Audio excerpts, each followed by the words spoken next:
À partir de 2024 et jusqu'en 2070, aucun retour à l'équilibre du financement des retraites n'est attendu. Vous comprenez que l'inquiétude que ressentent la plupart des Français est fondée. Et on n'en est probablement qu'au début. Sauf que tout le monde n'en a pas encore pris conscience. Les projections officielles du COR, donc le Conseil d'orientation des retraites, montrent toutes la même tendance. Le système va rester sous tension pendant encore des décennies.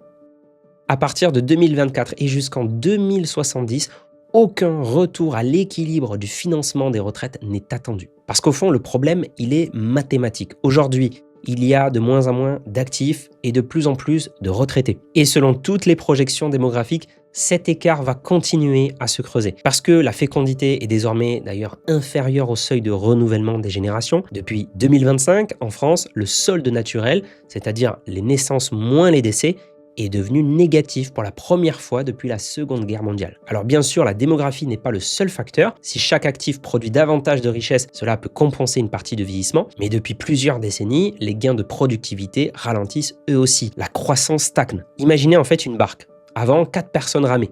Aujourd'hui, elles ne sont plus que 2, 1,7 pour être exact. Mais il faut transporter davantage de monde. Et les passagers à bord restent sur la barque de plus en plus longtemps parce que l'espérance de vie continue d'augmenter. Ce qui est évidemment une excellente nouvelle sur le plan humain, je dis pas le contraire, mais c'est une contrainte très lourde sur le système financé par les actifs. Donc la pression augmente de plus en plus et mécaniquement sur ceux qui travaillent aujourd'hui. Résultat, pour empêcher la barque de couler, le système doit être ajusté en permanence. C'est ce qui se passe depuis 20 ans, réforme après réforme, 2003, 2010, 2014, 2023.